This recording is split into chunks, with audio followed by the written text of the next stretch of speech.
as we go down the path, the plants get bigger and bigger and bigger until you're looking up way over your head at some of these lovely things. There's Salvia amistad. There's a 9-foot-tall Thalictrum splendide there, waving about. Just one of the most beautiful things that God ever made, the Thalictrum splendide. This is the leaf. Here's the stem. Here is some more stem. Here is some more stem. Here is some more stem. Where the flip are the flowers? There they are. They only just fit in. I'm right on the floor. Hello and welcome to episode 58 of Talking Dirty, over at East Ruston Old Vicarage with some woofing pups and looking a little bit like he's about to play some cricket. It's Alan Edward Herbert Gray, our happy and very handsome horticulturalist. Well, good morning and hello to you, Dover there in Cambridge, Thordis Maria Sophia Fredrickson. I think I would just excuse myself and shut my pups up. Excuse me. Madness is over. Oh, there you go. Back for a return trip to Talking Dirty. We are excited to see our fabulous plant hunters, Blethen and Sue Wynn-Jones. Or actually, didn't we last time decide you should be Blethen and Sue Houston Roberts Wynn-Jones? What? A quadruple barrel surname. From, of course, Crug Farm Plants. Welcome back, you lovely people. Oh, thank you. Thank you. Thanks for asking us. Now, you sent me an exciting email this morning with a trolley full of things that you were preparing for show and tell. And if you're watching the video version, you can see a few of the plants that Blethen and Sue have in store. But I suppose first up, how have you been keeping? How's the summer been? Frustrating weather-wise, I have to say. Challenging. Yeah, very little heat until this last week. Well, no, we had some Early on. a month ago, wasn't it? And No, then- it's longer than that. And now. then we had the long-awaited rain. So, no, it's been challenging. And we haven't had the growth on a lot of things that we normally have. So, No, we're not used to having late frosts in this area, so that's really challenged a lot of things. Hydrangea aspers are not looking good this year. Much smaller flowers, not much foliage. Strange you should say that because we in the eastern side have had more rain than we normally do. And everything has grown 2 foot taller than it normally does. Rub it in. Well, looking at your plants, not ours then. Yeah. Well, I'm just sort of thinking, I'm looking out the window here at a hydrangea aspera that I cut back earlier. I cut it back in February, in actual fact, and I think it's probably got nearly a meter's new growth on it, which is unheard of for us. It would be half that normally, and that's how it goes, folks. I forgot to bring, that's what I forgot to bring in. Morvettes are looking stunning.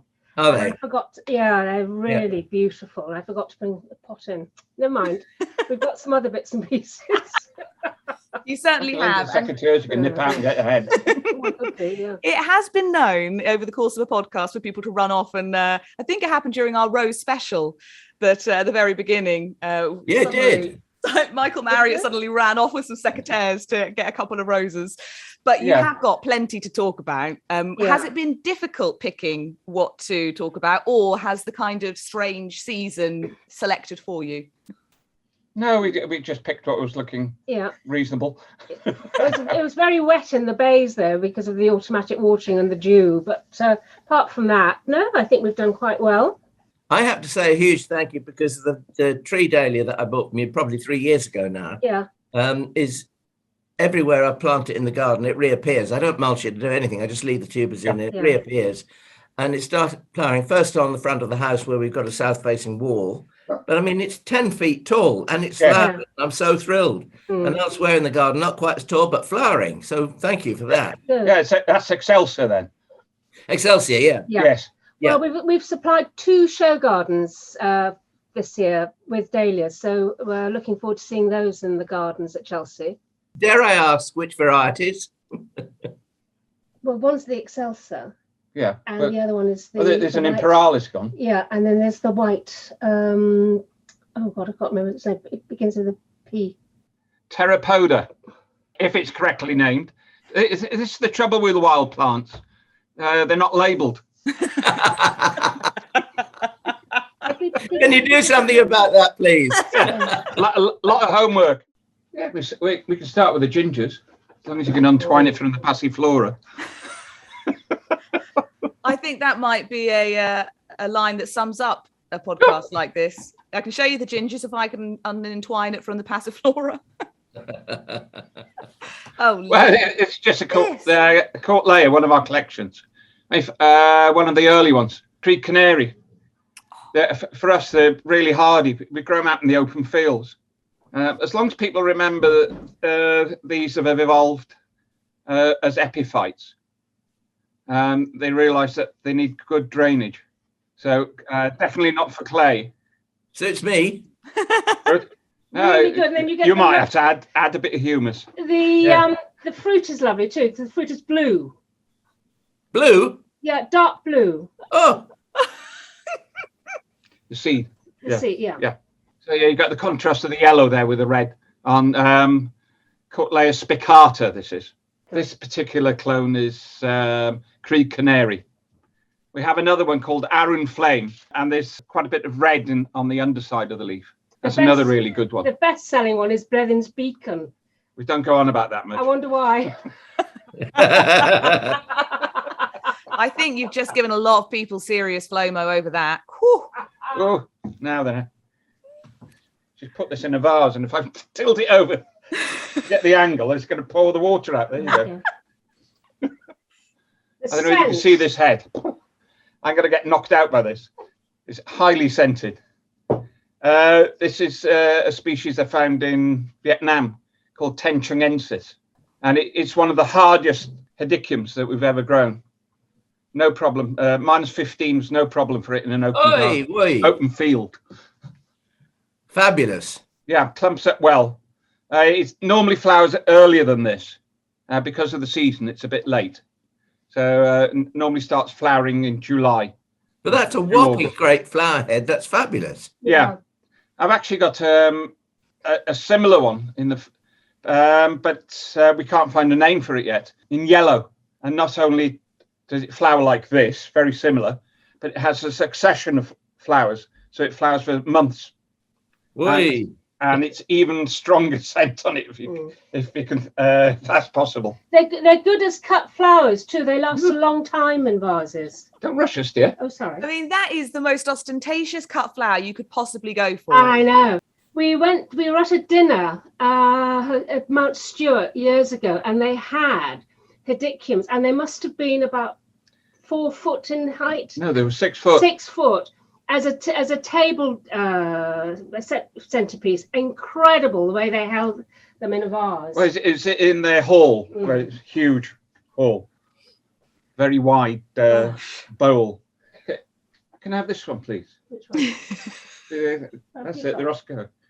Yeah, brown. Put one down there. Oh. I'm sure everybody knows this one. Brown Peacock. It's been in cultivation for a long time. You've got the purple undersides to the leaves. They tend to lose the colour when they come to flower, and it's been flowering now for well over a month. And you get a succession of this type of flower. I was just going to show you the difference, because that's the normal purpurea that you see in cultivation.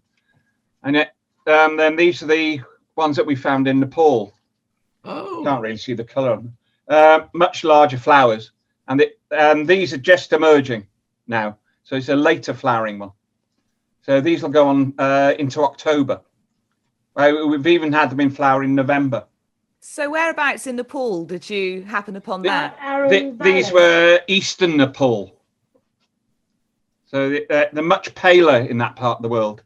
This is a very pale one with a very dark mouth to it. I don't know whether you could get that in. Oh, yeah. Yeah. Oh, yes. Yeah, there we go. Yeah. I've seen it being described as albiflora, perversely enough. I'm saying perversely enough because we've managed to select a pure white one of these as well. But that's even later flowering than these. You never know, that might pop up somewhere very soon. Oh. This is from a completely different area. You can get a bit of the colour in that. This is Roscoea cautleyoides that everybody knows. Who knows what Roscoea is, that is. But this is a late one. So we call this Krieg's Late Lemon. The ordinary coutleyoides is well finished by this time of year. And this has still got a fair ways to go. The larger flowers and a bit paler. Here you go. And then we were asked to name this one. Nothing to do with us other than that. How much of a flower there, Sue? Well, You're familiar with this one, aren't you? Well, red Gurkha. Yeah. Gurkha Redstem. Gurkha Redstem, right. Yeah, the RHS were concerned that the dark stemmed form didn't have a cultivar name. Right. So we gave it a name. An obvious name, I hope. Yes. That does well. And then, well, you can contrast it with this Joey. Oh, God. That's a whopper. This is one of our... Thought Alan would like this one. Size is everything. You know me too well, Bledden. Well, you can see it's chunky, can't you? Yeah. And again, the flower, it's almost white. It does have a bit of lilac streaking in the throat. Does that have a name? Yes, it does actually. I better look it up because it's new to me. Apart from it's one of our purpurea collections. I've got somebody pushing behind here. It's a bit difficult to stay in my seat. Chichina Chace is called. Chichina is the name of the village. Well, certainly fun to say. Or the area. Yeah, it was high up in the Himalayas in eastern Nepal, getting on for the border with Tibet. it's quite interesting with what's going on. Chace is one of the grandchildren. Yeah. What's going on at the moment, this terrible problem in Afghanistan. We had a terrible time with the mouse gorillas on this particular trip, and they mean business, these people. It was very frightening, wasn't it? So what happened? Well, they wanted money, and we said we left all our money in Kathmandu because we didn't need it on this trail, and we were on a very remote trail. And fortunately, we had Jamaica Kincaid with us, the author, and the National Geographic had actually funded this trip for her to write a book. So we had Jamaica and Dan Hinckley. So we were out for a month. So we had a big team of over 20 with us. So they negotiated with the Maoists. I mean, they gave us a letter of safe passage, but our guides weren't happy about that. And we did have to do a detour, which was quite interesting. But coming back down, we were through Lichfield. Yeah, we were coming through villages which had been deserted, and we actually camped in one. And the Maoists arrived, and with minders and guns and things, again wanting money. And in the end, our team said, "I think you better give them money." So Dan Hinckley very reluctantly gave them some money, but it was. And then that night we could hear bombs going off, and they used pressure cookers. That's what they used. So they were testing them in the valley below, but we had to move quickly. Yeah, it wasn't the greatest of experiences. No. Yeah, You're incredibly brave. well, or stupid. Well, didn't have much choice. Yeah. No, it was incredible because we were so remote. We were days and days from the nearest village, and no mobiles in those days. The Roscoeas were good there, though. Yeah. Because it was early 90s when we went on that trip, so no mobiles or anything like that. Yeah. Gosh. Well, I think you're brave. I've never been anywhere where I've needed a letter of safe passage. There was Jamaica had a big satellite. It's like a huge brick satellite phone, and the Sherpas took it off. I mean, they were frightened of the Maoists seeing it. Otherwise, we would have been in hot water. Yeah. Right. What's next? You are. You can describe this, don't you? Oh. Well, I think this is very pretty. Oh. This little Dianthus. Don't know why it's called pygmaeus, but Such a lovely area, and you're right. Yeah, not all that small. it's from Taiwan, high up in the mountains. Lovely thing. But again, I don't think we're doing the colour justice. It's so pretty. It looks almost luminous though in your light. Yeah. Flowers for months. It's got like a real touch of fairy magic about it because all Yeah, of it these has. lovely Yeah. Very light and airy. And it's just coming into flower now. Oh, it's late. Is it? It's the only Dianthus we grow, so we don't really most know. most Dianthus are early summer, aren't they? Really? Okay. Yeah. So this is from the Alpine zone in Taiwan. Loving it. Yeah. This is our second collection of it. This one's a bit darker than our original ones. Again, we're moving to something that's nothing to do with us. We come across this thing. Is it Bamaria? Yeah, Bamaria boliviensis. Yeah. I believe it's been moved over to Alstromera now. So these are what are known as climbing alstromerias? Yeah, this isn't a climbing form. It's a herbaceous. Okay. So Alan, you have a climbing one, and whenever you put a photo up, everyone goes crazy trying to figure out what it is. Oh, yes. More of a herbaceous. Yeah, well, we do climbing ones too. We've got about 10 different climbing ones from Central America and Colombia. There's some lovely ones there. I've got a lovely long pink flowered one, but it's impossible to propagate. Our season's not long enough to produce seed, and it doesn't divide much. I think we've got 3 plants after, it's well over 10 years. Oh, dear. That's frustrating. Unfortunately. Maybe somebody can have a tip on how to propagate them. But they do have those wonderful tubes, very alstroemeria-like. Yes. Yeah, glorious. Yeah, that pink one's got a particular long tube. There's some shorter ones. Have you come across this plant? It looks like a nautica. It's called a Klasea. Very tall stems, slender. So it's quite transparent in a garden or in a bowl. K. Klasea. Yeah, but you said aclasia. Well, it is aclasia.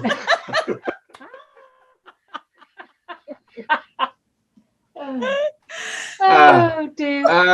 Where was this from? This is Korea. If you're listening to the audio version, it's like a kind of, from where I'm looking, it's like kind of purple cirsium almost flower. And more scabious-like foliage. Yes. Yeah, you can get an idea of the foliage coming up. Yeah, that'd be lovely. There's little flowers sort of bobbing above everything. It's beautiful. Yeah, we had Fergus here the other week looking for plants, and he was getting quite excited at this thing. It was fitting a lot of his schemes. I can see why. Yeah. Oh, here's another. This is another Korean plant. Is that you? She likes to whisk and pass. Have you seen? She knows you've got places to be, Blethen.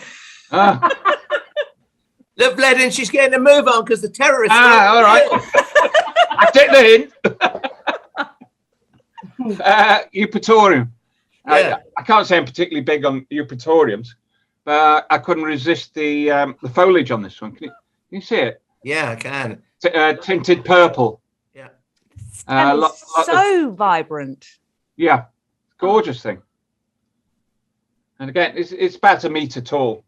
Probably go a bit taller in better soil. Yeah, it's from the south coast of Korea, on one of the islands, if I remember correctly. Lovely thing. Just start the buds have been there for ages, and they're just starting to open now. It's a great plant for butterflies. Yes, wonderful thing. As I said, I don't go a bundle on eupatoriums, but we managed to introduce a few now.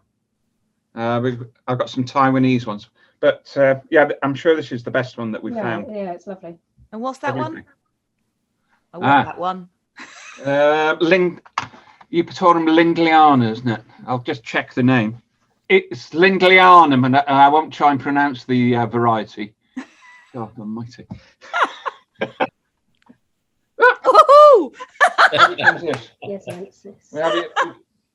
Okay, if you're listening to the audio version, it's like someone's just sort of shoved a pipe cleaner down the middle of the camera.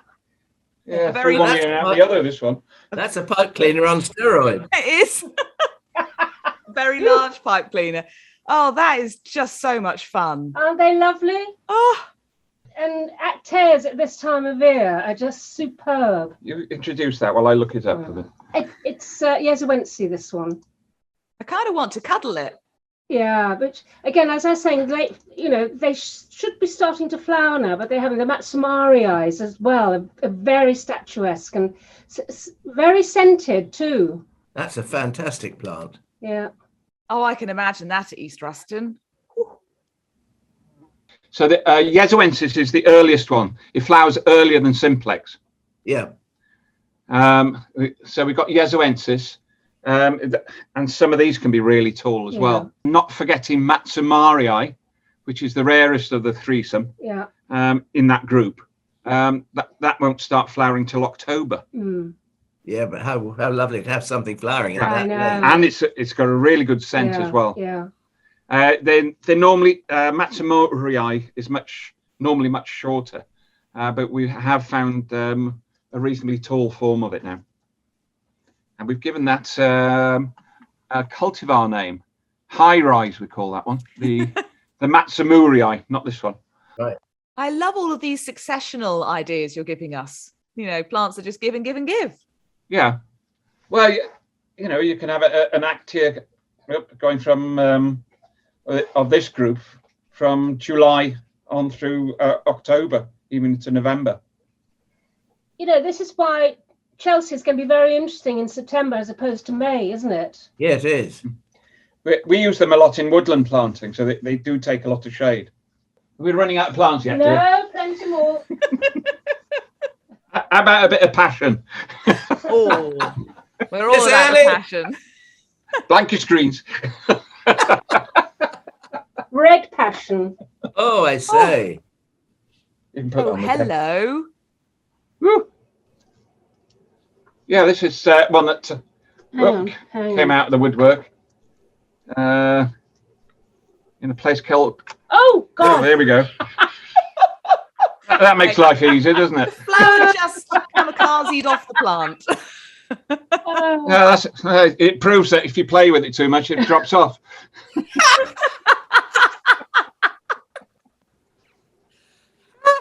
Oh, There we go. what's the name of this program? Welcome to Talking Dirty. Wow. Rubber dub dub. Hey, we've got more buds coming on. A bit sorry for himself. I found this in an area called El Cucuy in Colombia. That's another place. It's too dangerous to go back now on the Venezuelan border. Yeah, you told us about the climbing hydrangea. Oh, yeah. Yes. In fact, I sent some papers on that. All those the other day. There's loads of new hydrangeas being described. Climbing ones. Semiciliosa. There we go. Oh. Does help to show it. The thing about this, it's got this ruff of red here. Yeah. Is it mixed? Has the purple contrasting? It's a remarkable thing. Yeah. Yeah. Truly lovely. It's usually recurved. Yeah, I was contacted by an Italian expedition who were looking for Passifloras, and they thought it was an undescribed species. But I remain to be convinced. We'll see. We were talking to Derry Watkins last week about her carnival bed. That is a carnival flower, if ever I Yeah. saw one. Won't be hardy, unfortunately. The elevation wasn't the best. Now what we got? Back to cold country now. I'm sure you reckon you can put it on the floor. I don't know. Could that possibly be a Sambucus? Could it is. Herbaceous one. Ah, Completely herbaceous. Goes completely dormant over the winter. Got wonderful glossy fruit on it. And of Yeah. course you've got the similar shaped heads, of course. White, scented. Sambucus ebulus. Yeah, they're really glossy, and then you've got the dark stems as well, if you grow it in sun, that is. We found it in Turkey. High up, of course, bone hardy, of course. yeah, yeah. yeah, it's growing side by side with some of those monster Hedychiums. Yeah. Oh yeah. And again, in the bays, you know, stand of it it's quite stunning at the moment. There's quite a few good plantsmen taking plants of that. Have a go with them, including Fergus.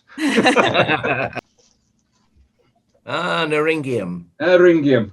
This is from Mexico. Lots and lots of small flowers on it, quite dark. We have two species that are fairly similar. This is Cymosum from Mexico.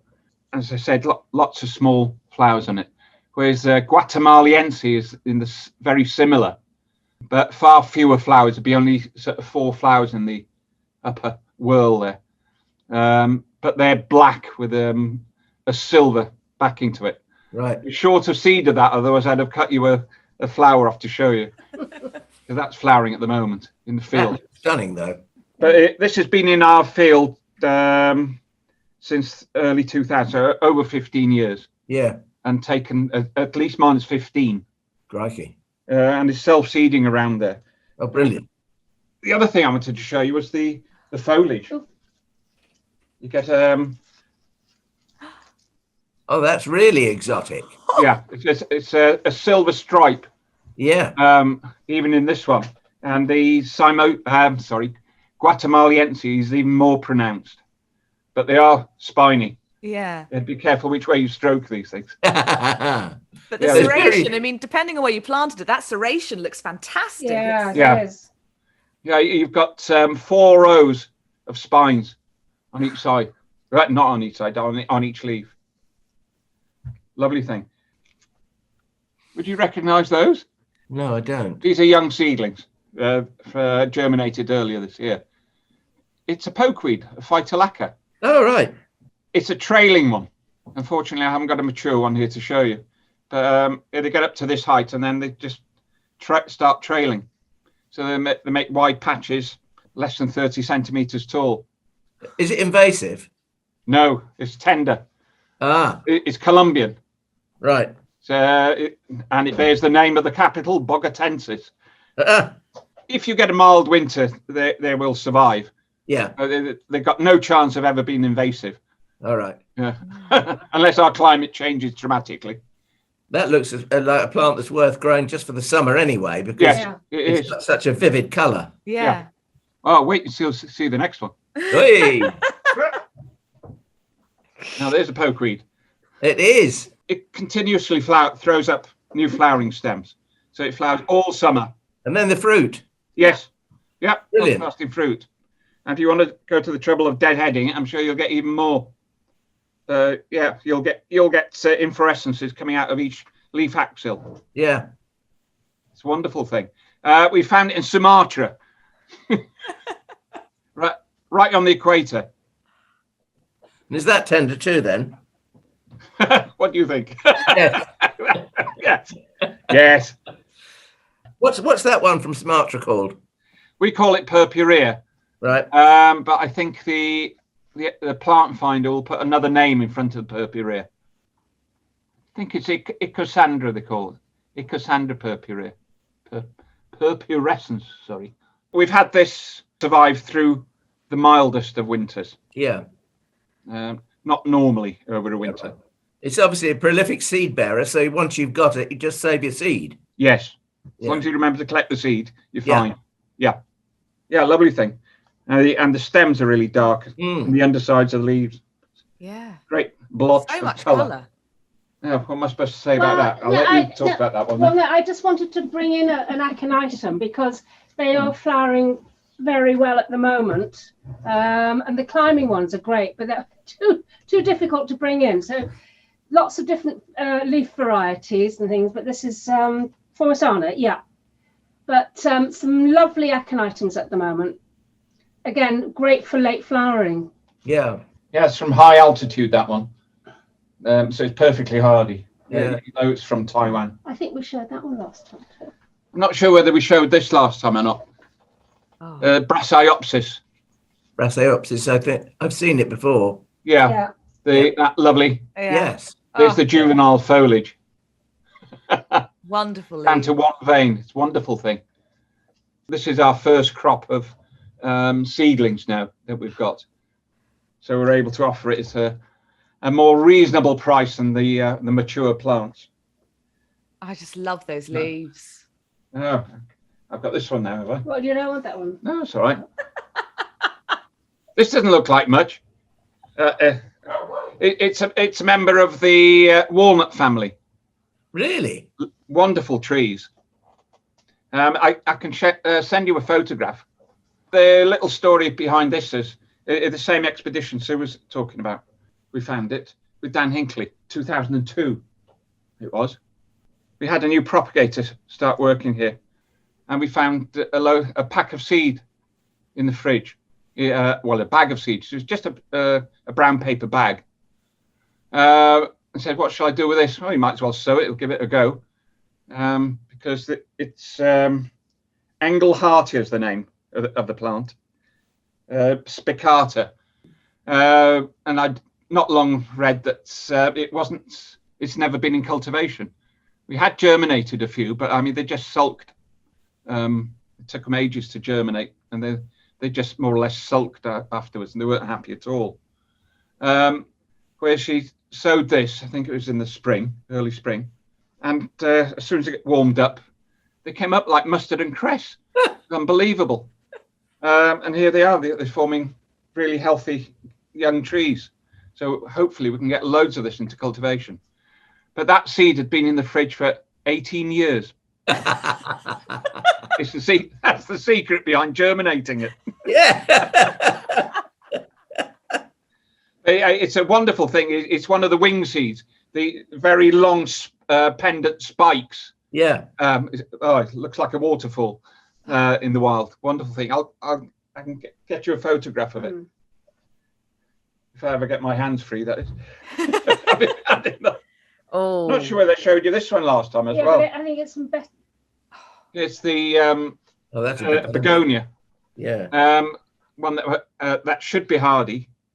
Boliviensis from Vietnam, high altitude. Wonderful thing.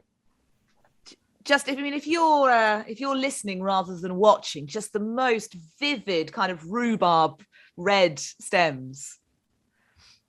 It's the hairs actually that is it the hairs pronounced on it? Yeah, that's all hair. Oh, there it is. Yes, close all and grizzly. hair. Hairy McClary. Covered in it. And here the flower buds are starting to come on. It's white flowers. Here we go. I've got another one for Alan here.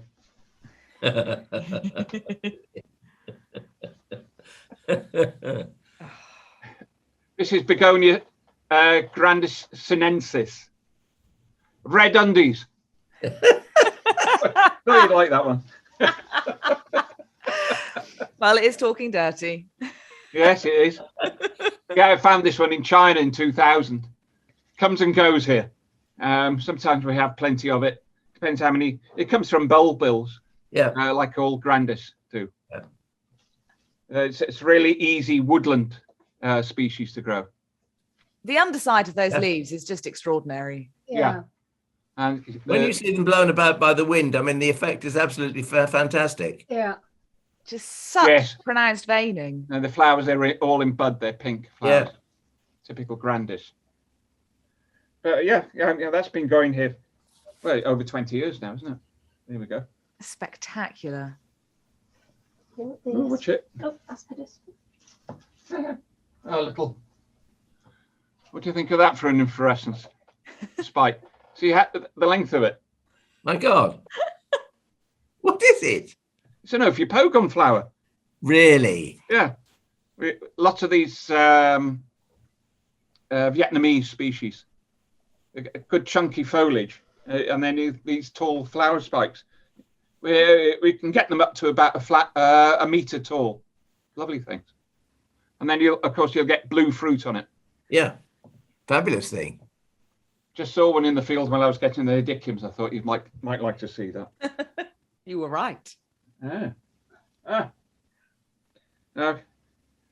couldn't have a session without showing an aspidistra. See the flower? That's not an aspidistra as we know it. No. This is a lithophyte, animala, isn't it?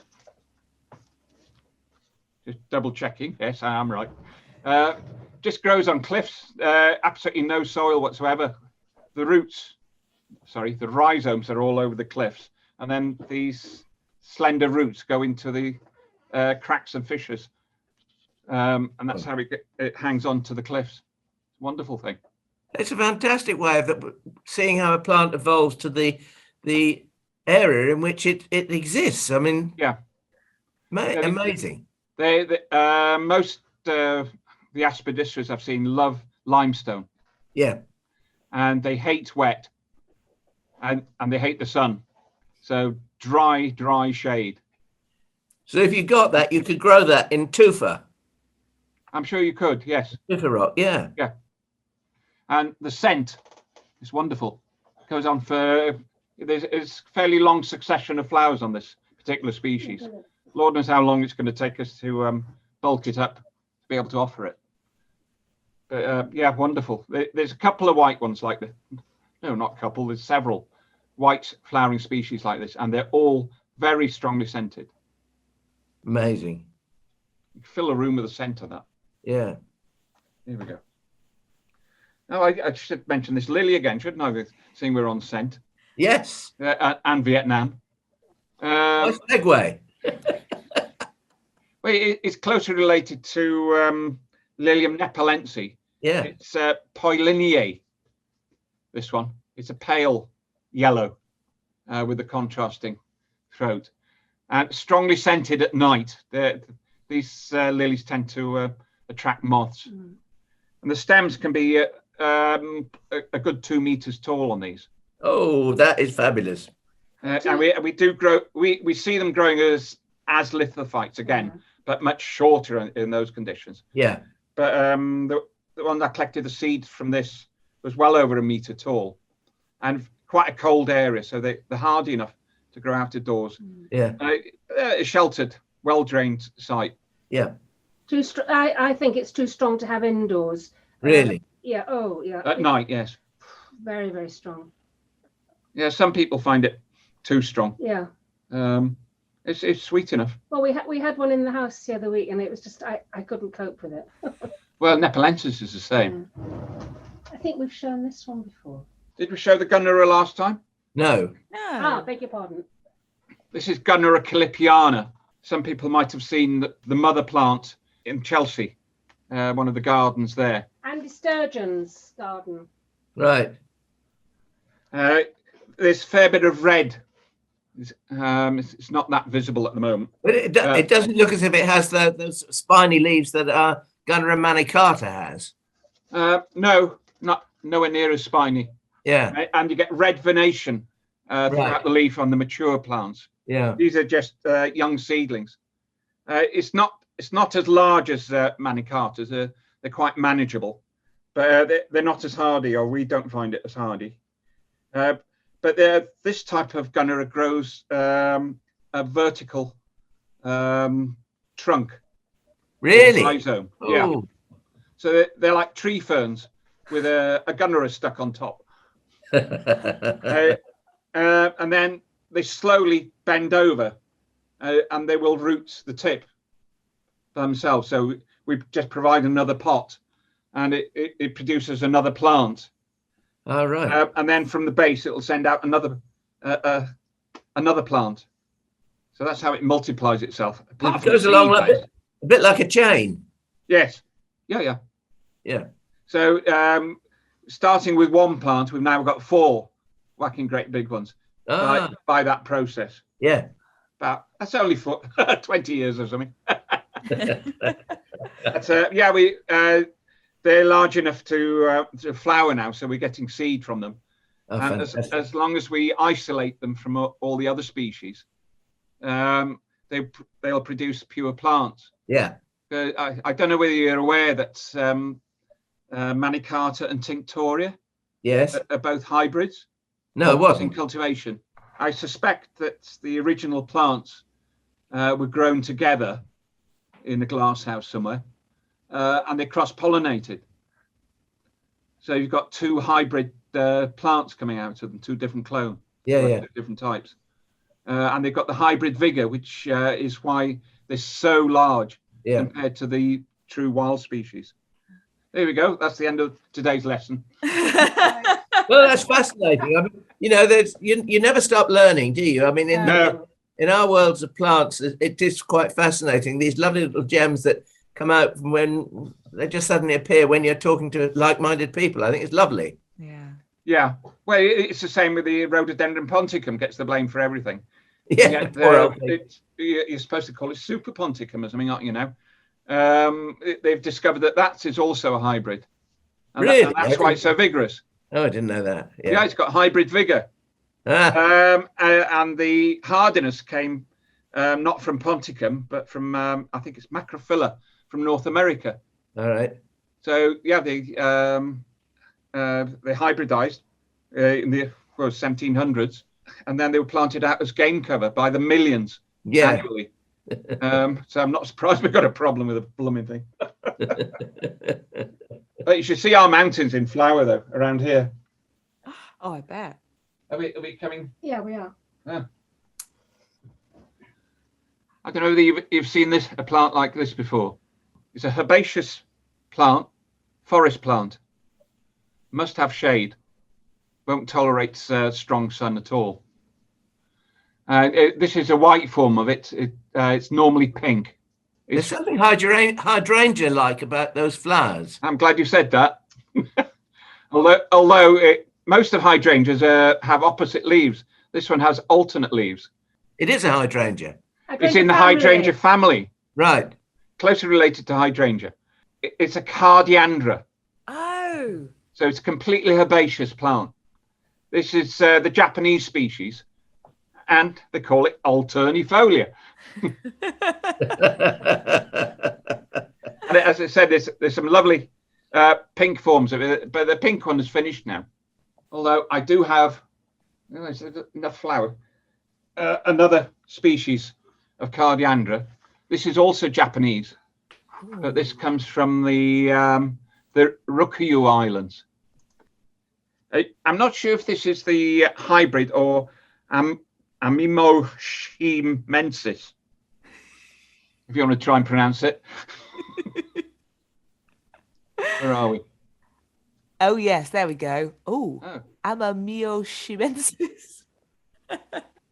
So, yeah, this is supposed to be a hybrid between alternifolia and the Roscoea Island species. Now then. Oh. We come to the best one. Oh. Yeah. I don't know if I can show you the whole thing. It goes up and up. Oh, that's a statement plant. That's fantastic. Yes. Yeah, it looks even more like a hydrangea. Yeah. Colour's not the greatest in here. It's a gorgeous thing. And that is Cardiandra formosana from Taiwan. It's almost extinct in the wild. We were given special permission in Taiwan to go and rescue plants. Well, it wasn't endangered when we first went there, and that's not why it's endangered actually.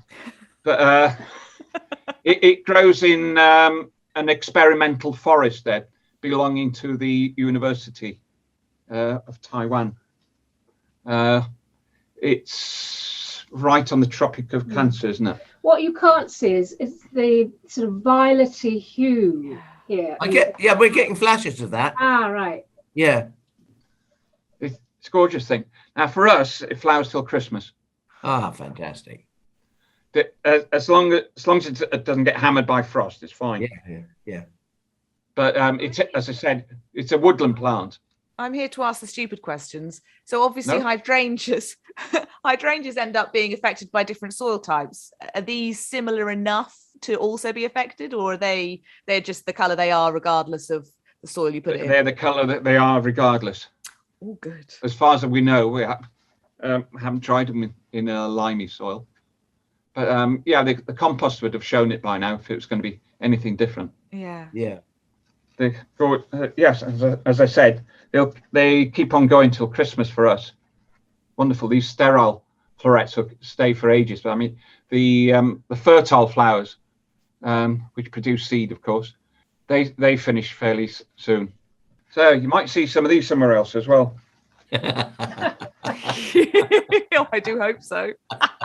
But yeah, they've had a lot of natural disasters in the remaining area where that's come from, which is why it's almost extinct now. Yeah, terrible earthquakes. They've had very strong earthquakes. I think the last time we were in there, we saw rocks that was literally the size of our house had ripped down through all the forest, just rolled down the mountainside with the earthquakes.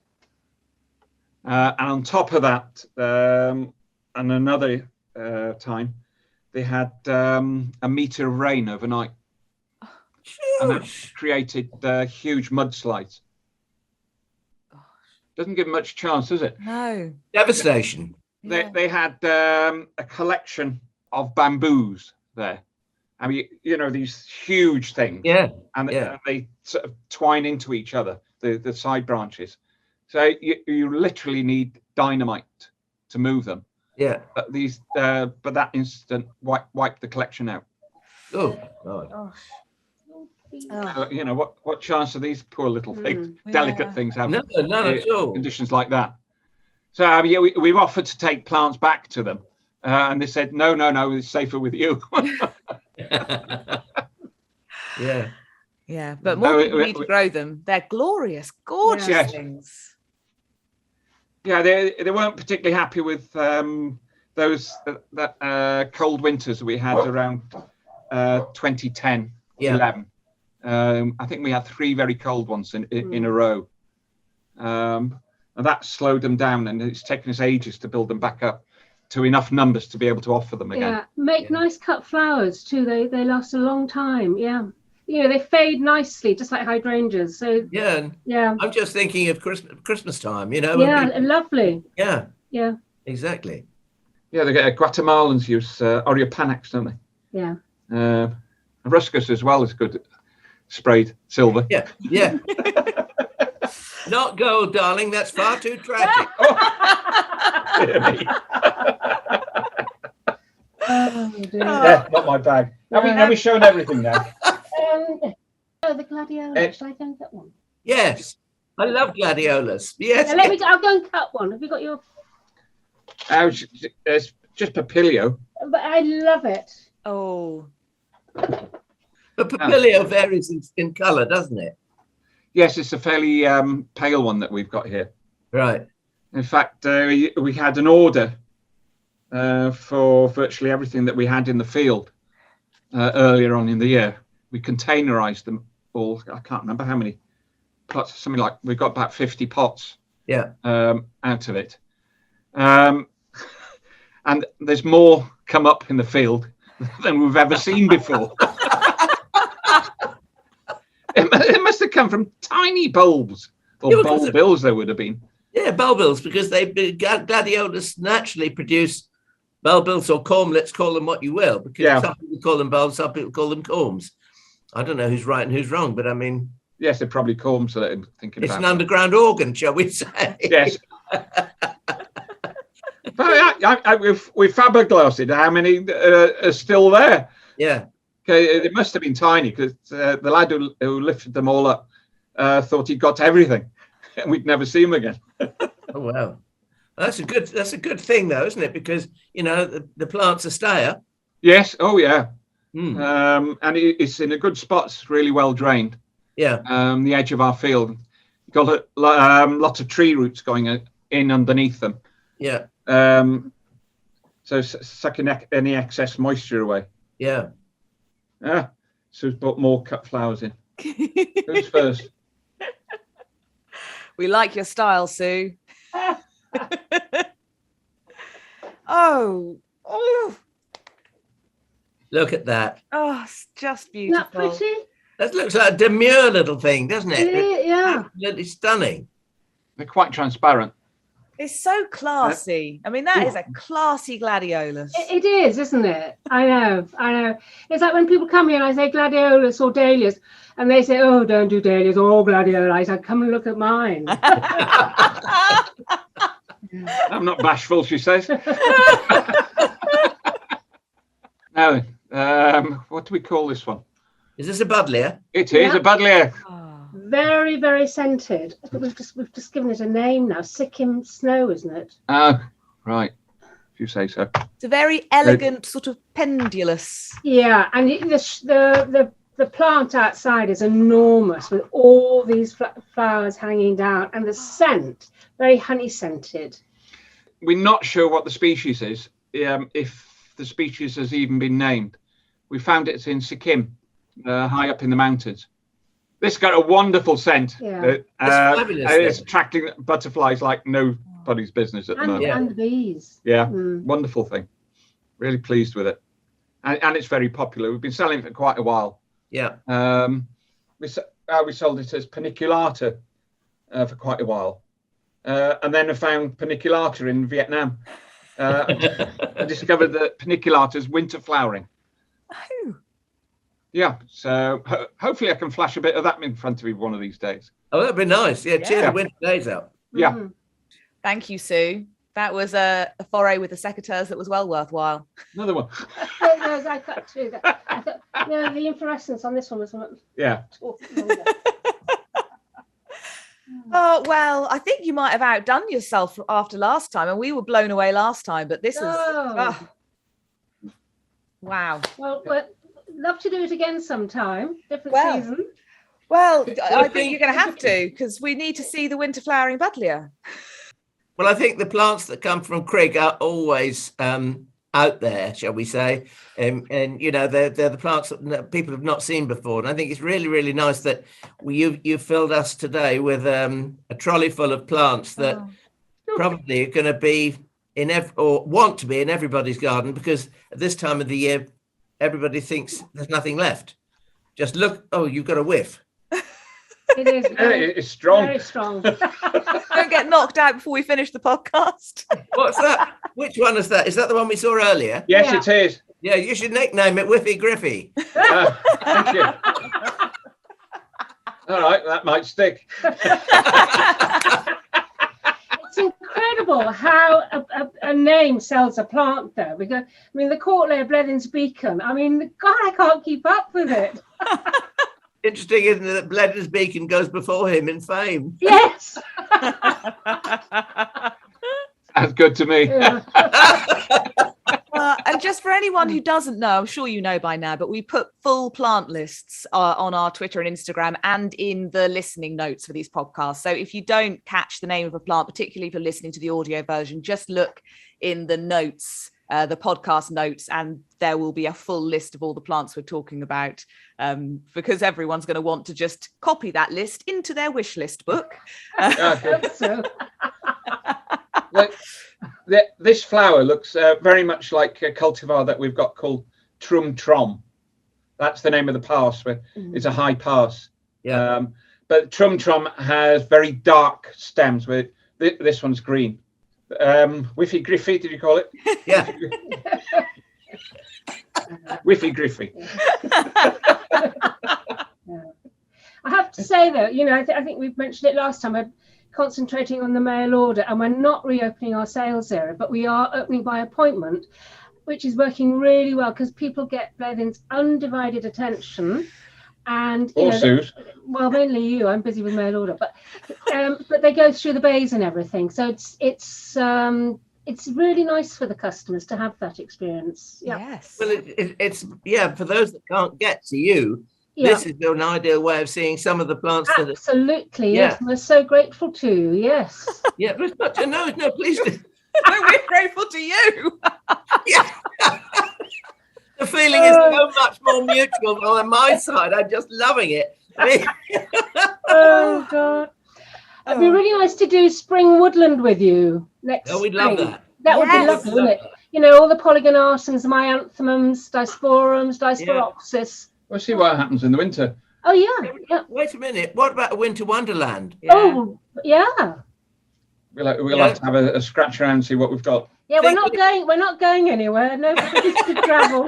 I mean, if we think along terms, like think leaf, bark, and berry, really, and all those. Yeah. Don't you like flowers in the winter? Yes, I do. Of course, I do. But flowers are in short supply. There are other things that stand out in the winter. I'll get the chainsaw out then to get some bark for you. Yeah, well, berries. I mean, because we field grow so many of our shrubs and trees. That can be fantastic in the autumn, can't it? Yeah, if the birds don't have them. Yeah. Well, I think one thing's for sure, you'll be coming back. You've left me with like a book of FLOMO now. We always like to squeeze in a bit of FLOMO before the end of a podcast, which is basically the flower or the plant that's giving you FOMO, fear of missing out. I didn't actually check with anybody whether they had FLOMO before this started. Clearly, Alan's got quite a lot now. You covered my FLOMO earlier because I saw the Oringium guatemaliense in Jimmy Blake on Jimmy Blake's. Oh yes, that's right. Yes. And everybody was commenting underneath, what's that Oringium? What is it? Because it just stole the show. He put an array of pictures up. Yeah. And I think I'd seen it in an article about you guys at some point in the past and already had it on my wish list, but it reminded me how stunning that plant is. You haven't got it available at the minute because I looked. Now what's happened is whoever went out to collect the seed collected the same thing twice. So we've got a double quota of Simosa at the moment, which is also great. So it is, yeah. Well, we've got plants that are labelled as guatemaliense, but I don't trust them until I've seen them flowering. Yeah, but we'll wait. We're happy to be patient. It doesn't come naturally, but it's always worth working on it. Yeah, good. What about you guys? Have you got any FLOMO to share? Well, I suppose the ginger family at this time of year, I mean, I love it. I've got a nice new one actually coming in. But that's winter flowering. So you might see that later on. Oh. Yeah, the other one that flowers in December, the Villosa. The scent on that is superb. And it's such a delicate little thing, but it's very robust. Oh. It's evergreen. Yeah. It's only a short species. In the wild, it was only about 30 centimeters tall. See, that's the kind of thing that widens the gardening interest to the whole year. Yeah. Even if you've got something that needs a modicum of shelter. I mean, it always surprises me the amount of shelter that you get from cold glass. Yeah. Well ventilated cold glass. Yes. It gives you another dimension of gardening, and it's just. I want to go out there. For the winter. That's what we do every winter is shelter things from the rain. Yeah. Our plants. That's the most important thing. Yeah. Especially if plants are in containers. Yes. It's not always possible to get the drainage 100%. Well, I was very interested in hearing about the cardiandras, I have to say, because we've got an area of woodland here that we planted from nothing. We know 35 years ago, we planted trees in a field and there was nothing. Yeah. And now we've got trees above us and we've got an understory. And there's that lovely canopy of everything. We regularly thin it out so you get shafts of sunlight coming through. Yeah. But the shelter that gives in the winter to woodland plants is absolutely amazing. But it needs Sue and Bledwin's touch to give it smartness, shall we say, exclusivity, and great, above all, huge interest. And I think we must think in those terms of getting plants that will grow for us in our woodland, which is quite. I mean, we're a dry place. It is fairly light soil. It's very leafy in there, and I'm sure it would please quite a lot of the plants. Well, we created a shelter belt at one time and created a woodland, and we're growing a lot of crops now underneath those trees. Yeah, and they're doing so well, and it's lovely to go through, isn't it? Yeah. What we're doing is growing blocks of plants, of course, so that we can lift them and containerize them. Yeah, that's fabulous. So they look really good. Yeah. So, Alan, I assume cardiandras are very much top of your FLOMO list. Well, no, they're not top of it, but I mean, they are one of the plants that we talked about. I mean, I've got a page and a half of scribbles here that I may never be able to interpret, but I mean, I was trying. I'll send you the plant list. Yeah, please. The Roscoea, yes. Yeah, I've got to do some of those in our woodland areas and some of the hedychiums too. Yeah. Right. I planted quite a few hedychiums, nothing special. I mean, but they're quite nice ones.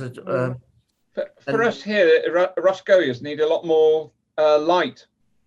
Oh, do they? We have to grow them out in the fields if we want to. The garden's got so crowded now that there's too much shade for Roscoeas. All right, yeah. Unfortunately. Yeah, we named a Hedychium for Helen Dillon actually, and that's a lovely one. It's again very scented. Yeah, very pretty, just like Helen. Yeah, exactly.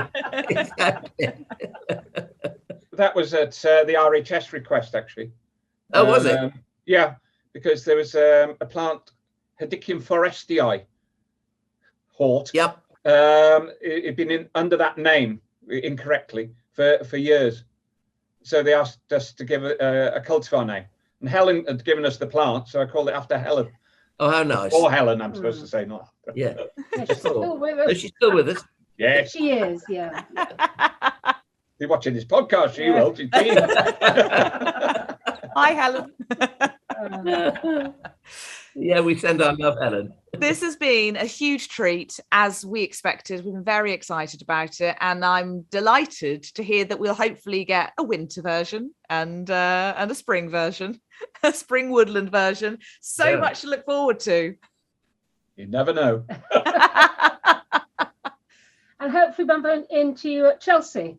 We look forward to spotting your plants in the gardens. Good. We'll know them for sure. Lovely. Well, happy gardening, everybody. It has been a delight. It's been an absolute fantastic. Lovely to see you again. Lots of lovely information, lovely plants. Thank you so much. Pleasure, we enjoyed it. All the best. Thank you. Great. Bye. All the best. Bye-bye. Good morning. Good morning. Good morning. Is that Lily? It is Lily. Look, Lily. Where are they? Hello, Lily. Oh. Hello, Lily. This is Mingma. Mingma. Mingma. Oh, hello, Mingma. Oh, look, moving well, now along. we've got your park. Just look. Who's that? Who's that? Oh! Another one. It's Gigi. Me, the postman. I don't know. She's not showing in the passion flower.